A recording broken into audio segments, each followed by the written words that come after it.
교독하십시다. 마태복음 3장 1절로 12절.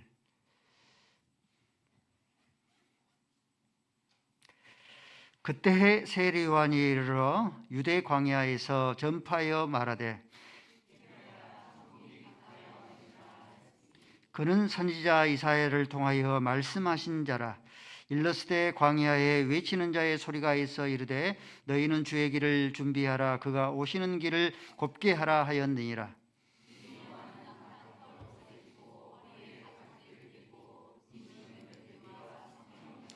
이때 예루살렘과 온 유대와 요단 강 사방에서 다 그에게 나와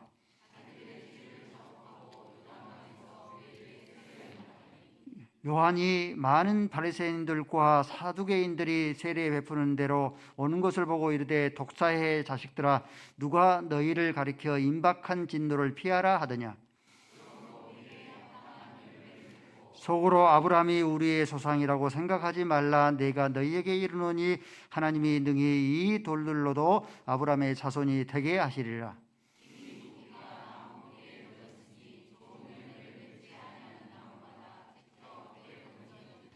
나는 너희로 회개하게 하기 위하여 물로 세례를 베풀거니와 내 뒤에 오시는 이는 나보다 능력이 많으시니 나는 그의 신을 들기도 감당하지 못하겠노라.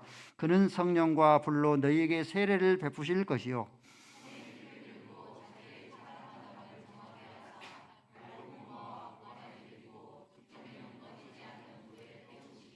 아멘.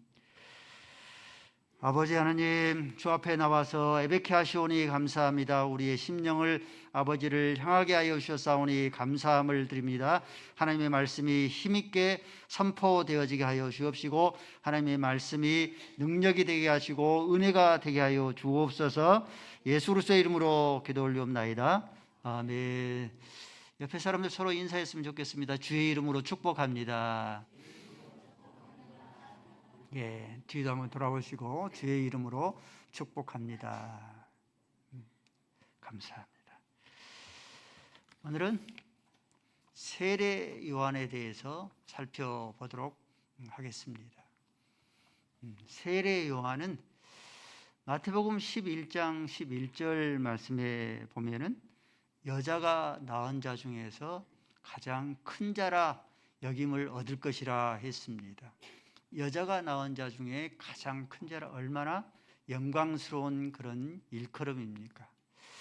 이 세례 요한이 여자가 낳은 자 중에서 가장 큰 자가 된 이유는 오늘 본문의 말씀의 3절 말씀입니다. 세례 요한이 예수님께서 주의 길을, 오심의 길을 예비하였고 주의 오심의 길을 곧게 하였기 때문에 그러합니다. 이 3절 말씀은 이사야서에 예언되어 있던 말씀입니다. 이사야서 40장 3절 말씀에 예언됐던 그런 말씀입니다. 세례 요한은 마치 조선시대의 이방인과 같은 역할을 잘 감당을 했습니다.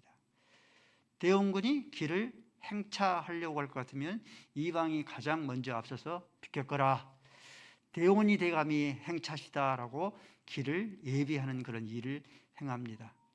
또 임금이 산골 깊은 길도 없는 두매산골에 농부가 살고 있는 자를 찾아가려 할 것 같으면 길이 없기 때문에 가시와 엉겅퀴를 제거하고 또 뿐만 아니라 울퉁불퉁한 그런 길을 곱게 하는 일을 감당합니다.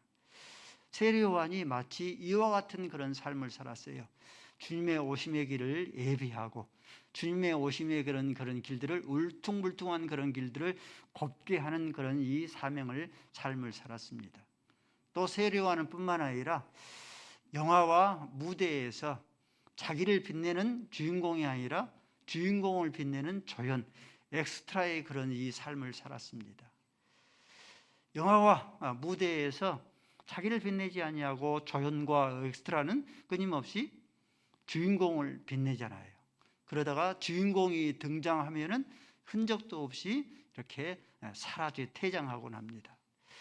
이렇게 이 세례 요한이 자기를 빛내지 아니하고 주님의 오심의 길을 예비하고 곱게 하는 엑스트라의 그런 조연의 그런 삶을 살았기 때문에 이 세례 요한은 여자가 낳은 자 중에서 가장 큰 자라 하는 그런 역임을 받았습니다.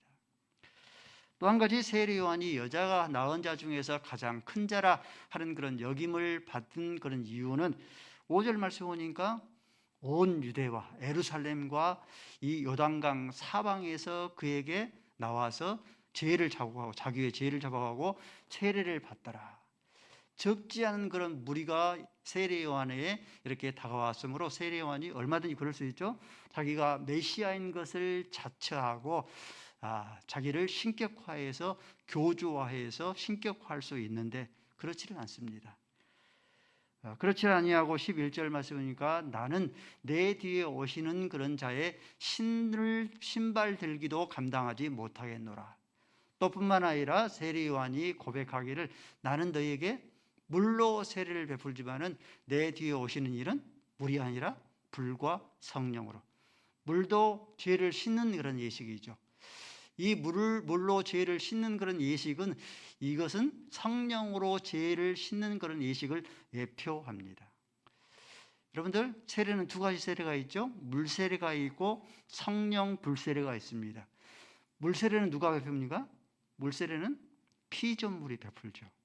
목사가 베풀고 김명수 목사가 여러분들에게 세례를 베풉니다.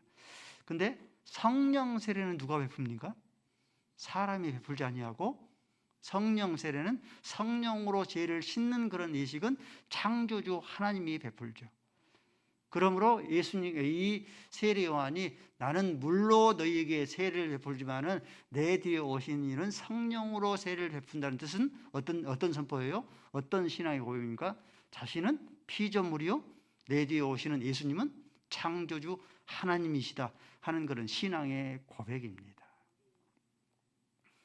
사람의 본성 가운데는 이게 하나 있는데 신이 되고자 하는 그런 욕망이 있습니다. 엄청난 욕망이죠. 하나님께서 루시퍼를 피조물로 지어 세웠는데 신이 되고자 하는 그런 욕망 때문에 내가 하나님과 함께 비기리라. 하나님처럼 되고 싶어 한 거죠. 하나님 신이 되고자 하는 그런 욕망을 누릴 수 없는 거죠. 또 아담과 하와가 선악과를 따먹었는데 선악과를 따먹는 많은 이유 가운데 가장 주된 이유 가운데 그의 본성 가운데 깊은 영혼 가운데 어떤 게 있었어요? 내가 이 선악과를 먹는 날에는 내가 하나님처럼 되리라. 신이 되고자 하는 그런 욕망 때문에 선악과를 먹는 거예요. 세례 요한이 또 뿐만 아니라 이 신유의 은사를 받은 사람, 불치병을 고치는 신유의 은사들, 축사 은사를 받은 사람들, 귀신을 쫓아내는 그런 축사의 은사를 받은 사람들이 불치병을 그렇게 낫게 하고 귀신을 쫓아내게 하면 허다한 많은 사람들이 마치 메시아가 임한 것처럼 추증하고 떠받듭니다. 그러면은 어떻게 해야 됩니까? 그러면은 세례 요한처럼 나는 신이 아니다. 나는 피조물에 불과하다라고 그렇게 자기의 정체성을 폭로하고 밝히고 그렇게 고백을 해야 되는데 그렇지 않냐고 어떻습니까?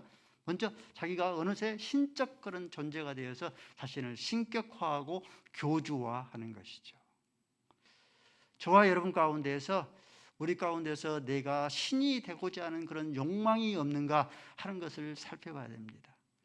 하나님이 없이도 얼마든지 내가 내 힘으로 내 자녀를 자식 농사를 내가 풍작들게 할 수 있습니다. 얼마든지 하나님의 힘이 하나님의 능력이 아닌 내 힘으로 얼마든지 남편을 변화시켜서 고쳐낼 수 있습니다. 얼마든지 하나님이 없이도 얼마든지 내 힘으로 내 인생을 잿빛 인생이 아니라 놀라운 그런 이 황금빛 인생으로 놀라운 그런 인생으로 내가 바꿔낼 수 있습니다. 우리가 자신하지 않는가? 따라서 하실까요? 나는 창조주가 아니라 나는 피조물이다. 항상 우리는 하나님 앞에서 나는 피조물의 의식을 가지고 하나님을 섬길 수 있어야 합니다. 나는 신이 아니고 피조물이기 때문에 우리의 자식 농사를 풍년이 아니라 흉작들게 할 수밖에 없습니다. 남편을 변화시키고 바꿔낼 수가 없습니다.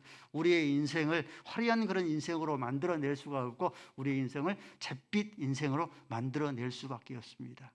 그러므로 우리가 이렇게 하나님 앞에 고백하며 창조주 하나님께 대한 절대 의존적인 그런 이 존재입니다라고 우리가 신앙을 고백해서 세례 요한처럼 이 여자가 낳은 자 중에서 가장 큰 자라 하는 그런 역임을, 일컬음을 받을 수 있어져야 합니다. 세례 요한이, 예수님도 그러지만은 세례 요한의 첫 메시지의 선포가 뭡니까? 예수님도 그렇습니다. 예수님께서 공생애를 시작할 때에 모든 그런 무리를 앞에 향하여서 첫 선포의 메시지가 무엇인가? 그것이 회개하라, 천국이 가까이 왔느니라. 왜 예수님도 첫 사역의 선포 가운데 회개하라, 천국이 가까이 왔느니라. 세례 요한도 왜 회개하라, 천국이 가까이 왔느니라고 이것을 첫 선포로, 이런 구절을 첫 선포로 외쳤겠습니까? 그 뜻은 무엇이냐면 먼저 천국입니다. 천국이 가까이 왔다. 천국이 가까이 왔다는 그런 뜻은, 천국은요, 시간적으로 장소적으로 보면은 사람이 죽어서 이르는 곳이 천국이죠. 근데 시간적으로 장소적으로 보면 그렇습니다. 근데 의미적으로 살펴보면은 천국은 예수 그리스도가 초림에서 재림 때까지가 천국입니다. 하나님의 나라입니다. 하나님의 아들 예수님께서 사람을 먹고 이 땅에 오셔서 첫 공생의 사역을 시작했으므로 천국이 이미 시작된 거예요. 천국이. 근데 예수님께서 이 땅에 재림하심으로 천국은 완성될 것이기 때문에 하나님의 나라는 아직 임하지 않은 거예요. 우리는 이미와 아직 사이에 우리가 살고 있는 겁니다. 하나님의 아들 예수님께서 이제 첫 공생의 사역이 이제 시작되었기 때문에 하나님의 나라가 이미 너에게 임하였다 하는 그런 의미로 천국이 가까이 왔다라고 이렇게 외친 이유입니다. 회개하라 이렇게 외친 그런 이유가 무엇인가? 천국과 이 회개는 어떠한 상관이 있는가? 여러분들, 천국은 회개가 필수적이에요. 회개하지 아니하면 천국에 이를 수가 없는 거예요. 천국은요, 죄를 한 번도 짓지 아니하는 자가 천국에 이르는 것이 아닙니다. 천국은 죄를 한 번도 짓지 아니한 자가 천국에 이른다라고 할 것 같으면 천국에 이를 자는 아무도 없습니다. 아브라함도 자기의 아내를 누이로 여겼기 때문에 천국에 이를 수 없어요. 다윗은 더더군다나 그러죠. 살인죄, 간음죄를 범하였기 때문에, 우리아를 죽이고 밧세바를 범하는 간음죄를 범하였기 때문에 다윗도 죄를 범하였기 때문에 천국에 이를 수가 없는 거예요. 베드로도 역시 마찬가지입니다. 예수님을 3번이나 부인했으므로 천국에 이를 수 없고, 사도 바울조차도 스데반을 죽이는데 앞장서고, 또한 핍박자요, 포형자요, 박해자이기 때문에 천국에 이를 수가 없어요. 천국은 죄가 한 번도 죄를 짓지 아니한 자가 천국에 이르는 것이 아니로 천국은 회개하는 자가 이른 겁니다. 멸망자의 특징이 있습니다. 멸망을 당한 자의 그런 특징이 있는데, 멸망을 당한 자의 특징은 죄를 지어서가 아니라 회개하지를 않습니다. 애굽의 바로 왕 10가지의 그런 재앙을 당했으면 얼마든지 그 중간에 처음이라도 회개할 수 있는데 10가지 재앙을 다 당하면서도 회개하지 아니하더라. 또 뿐만 아니라 요한계시록의 말씀에 보면 요한계시록 9장 20절 말씀 보니까 7 나팔의 재앙을 다 당할지라도 이 살아남은 자가 회개하지 아니하더라. 요한계시록 16장 8절 말씀에도 이제는 7 대접이 쏟아져도 살아남은 자들이 여전히 회개하지 아니하더라. 로마서의 말씀도 마찬가지입니다. 로마서 2장 5절 말씀에도 말씀하기를 하나님의 진노가 누구에게 임해요? 하나님의 진노가 죄를 지은 자에게 임한 것이 아니라 회개하지 아니하는 그런 자에게 하나님의 진노가 임하더라 했습니다. 그러므로 천국은 회개하는 자가 이르기 때문에 회개하라, 천국이 가까이 왔느니라. 회개와 천국은 상관관계입니다. 그러면 여러분들, 바리새인 보십시오. 사두개인들이 세례 요한에게 나와서 자기의 죄를 자백하고 죄를 씻는 그런 이 세례를 받았으므로 이 바리새인들은 그러면 천국에 이르렀겠습니까? 세례 요한이 이러한 바리새인들을 향해서 뭐라고 외칩니까? 독사의 자식들아라고 외쳐요. 왜 자기 죄를 자백하고 죄를 씻는 세례를 받았는데 왜 그들을 향하여서 독사의 자식들아라고 외쳤겠습니까? 회개의 그런 바른 뜻으로 저희들이 진정한 회개를 행하지 아니했기 때문이에요. 회개의 한문의 뜻이 뭡니까? 회자는 뉘칠 회자입니다. 후회할 회자예요. 괴자는 돌이킬 괴자죠. 뉘우치고 후회할 뿐만 아니라 이것은 절반, 반쪽 회개입니다. 온쪽 회개가 되려면 돌이키는 그런 회개를 해야 돼요. 이 바리새인들을 종교 지도자들은 세례 요한에게 나와서 이렇게 회개를 한 것 같은데 보이는데 이들은 뉘우치는 회개, 이들은 후회하는 그런 회개만 했고 돌이키는 그런 회개를 하지 않은 거예요. 이들이 돌이키는 그런 회개를 할 것 같으면, 온쪽 회개를 할 것 같으면 어떻게 해야 됩니까? 이들은 종교 지도자는 상석에 앉기를 좋아했는데 말석에 앉아야 돼요. 이것이 돌이키는 회개죠.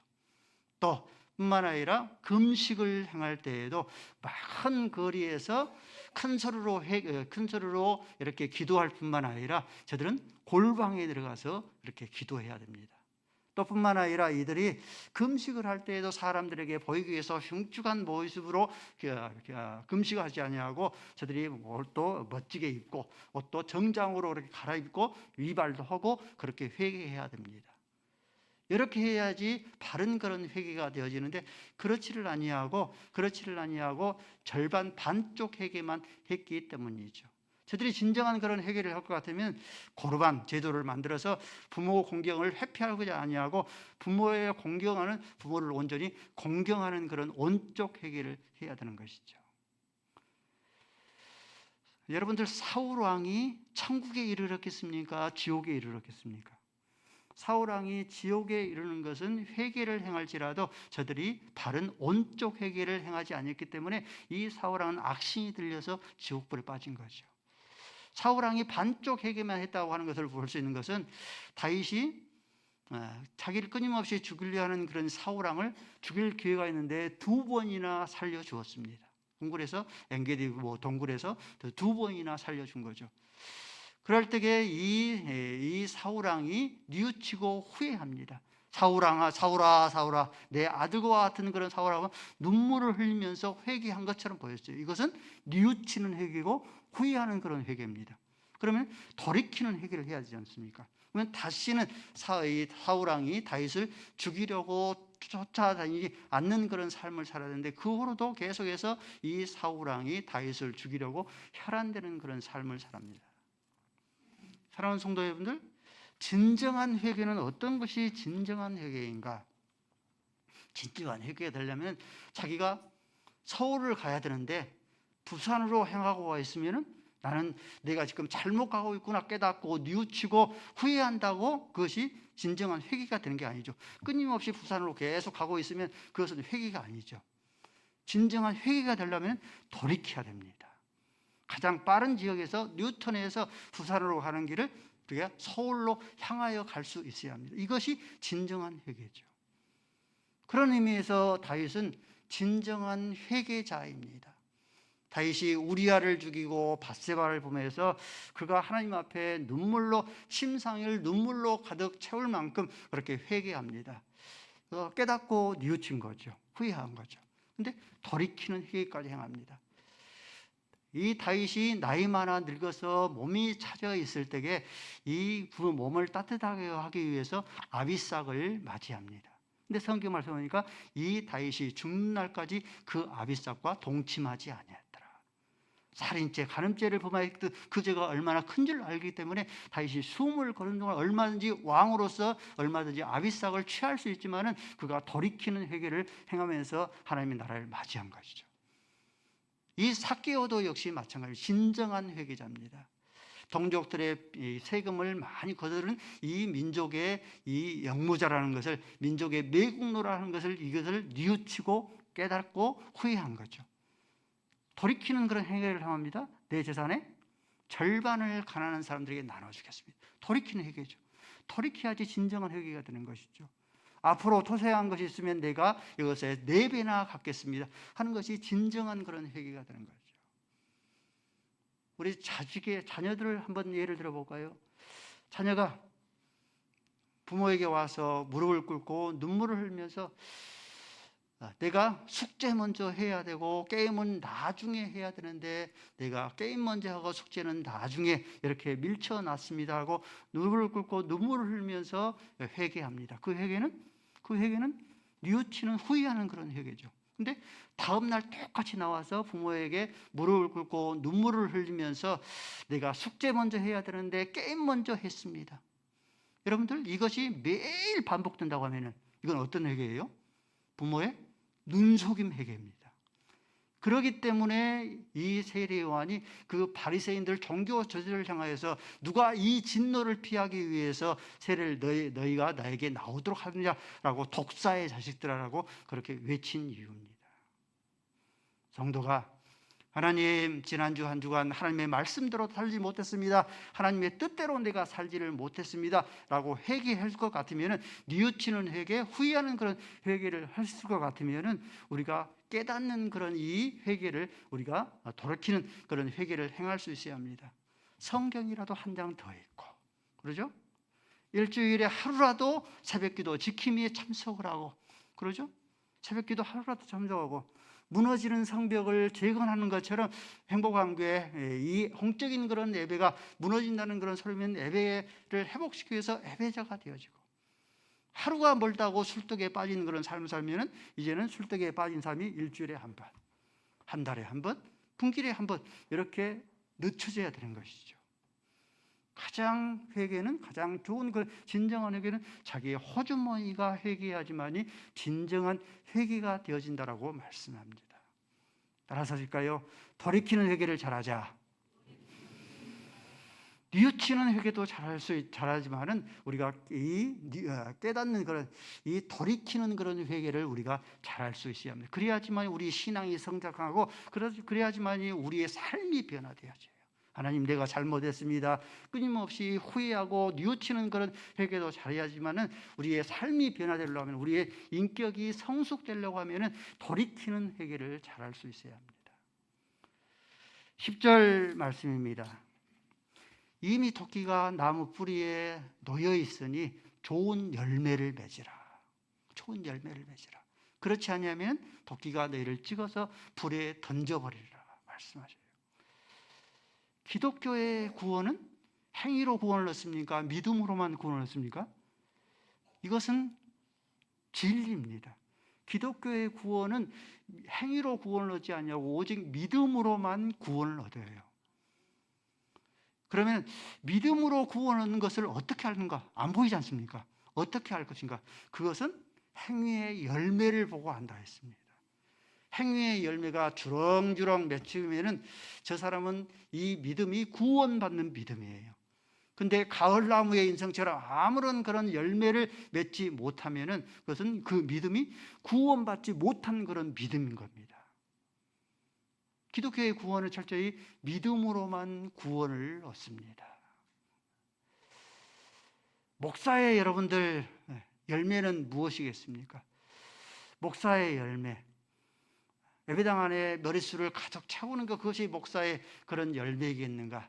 또 뿐만 아니라 예산을, 천문학적인 그런 예산을 세우는 것, 그것이 목사의 열매이겠는가? 총장이 되는 것, 이사장이 되는 것, 이거를 위해서 새싸움이 아주 치열하게 그렇게 펼쳐지고 있는데, 총장이 되어지고 이사장이 되어서 하나님 앞에 서면은 너희가 풍성한 그런 열매를 맺었다라고 하나님 앞에 우리를 칭찬하며 영원한 그런 생명의 나라에 들어가기에 우리가 부족함이 없을 것인가? 그렇죠? 만약 이것이 열매라고 한다고 같으면은 평생을 두뇌 산골에서 10명, 20명을 두고 목회한 그런 목회자들이 엄청 많습니다. 그러면은 예배당의 머릿수도 적고 예산도 바닥이기 때문에 너는 열매를 맺지 못했다고 이 토끼에게 찍혀서 영원한 그런 지옥불에 던짐을 당해야 되는가? 이것이 열매인가? 목사에게 열매는, 성도에게 좋은 열매를 맺으라 했는데 열매는 무엇인가? 이것은 업적과 공적이 아닙니다. 많은 업적과 공적을 세우는 것, 이것이 doing이 아니고 존재라고 그랬죠. being이라고 했습니다. 하나님 앞에 어떻게 되는 것입니다. 성도가 하나님 앞에 어떠한 그런 사람으로 변화되어져 가는가 하는 것이죠. 큰 계급장, 높은 계급장이 아닙니다. 이 장로가 되어지고 권사가 되어지고 안수집사가 되어지만이 너는 많은 열매를 맺었다고 하나님께서 기뻐하신 것이 아닙니다. 나는 모태신앙이다. 나는 주일학교 출신이다. 나는 이 개척 멤버다.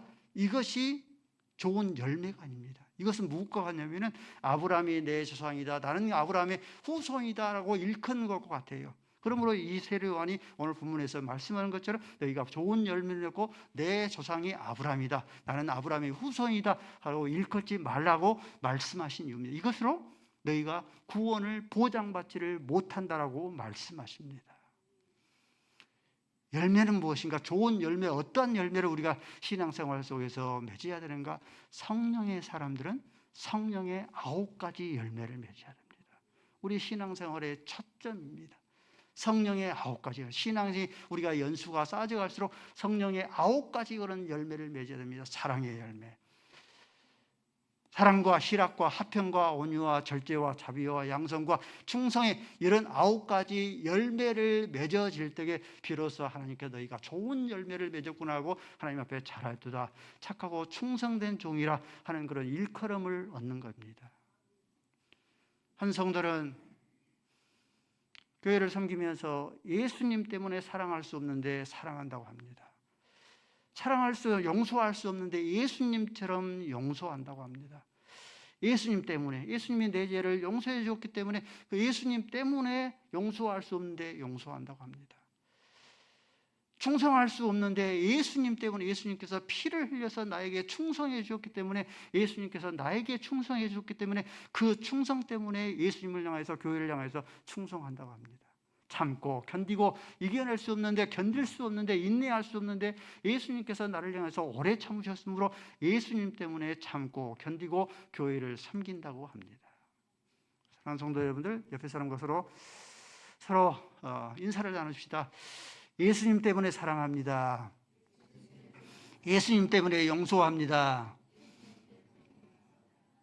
예수님 때문에 사랑하고, 예수님 때문에 용서하고, 예수님 때문에 충성하고, 예수님 때문에 인내하고 참고 견디면서 영광스러운 교회를 영광스럽게 받들어 섬길 수 있기를 바랍니다. 아버지 하나님, 세례요한은 여자가 낳은 자 중에서 가장 큰 자라 하는 그런 일컬음을 받았으니 저희들이 신이 되고자 하는 그런 욕망으로 하나님을 섬기고 있지 않은지 살펴보게 하시고, 피조물 의식으로 하나님을 섬겨드리게 하여 주시고, 진정한 회개란 죄를 뉘우치는 그런 회개뿐만 아니라 돌이키는 회개, 하나님을 섬기면서 돌이키는 회개까지 잘할 수 있는 우리의 신앙이 되게 하시고, 좋은 열매를 맺지 아니하는 나무마다 찍어 불에 태워버린다고 말씀하여 주셨사오니, 성령의 사람은 성령의 9가지 열매를 맺힌다라고 말씀하여 주셨사오니, 끊임없이 신앙의 연수가 쌓아져 갈수록 성령의 9가지 열매를 맺혀드리게 하시고, 예수님 때문에 사랑하고, 예수님 때문에 용서하고, 예수님 때문에 충성하고, 예수님 때문에 참고 견디며 인내하며 풍성한 열매 맺게 하여 주옵소서. 예수 그리스도의 이름으로 기도 올리옵나이다.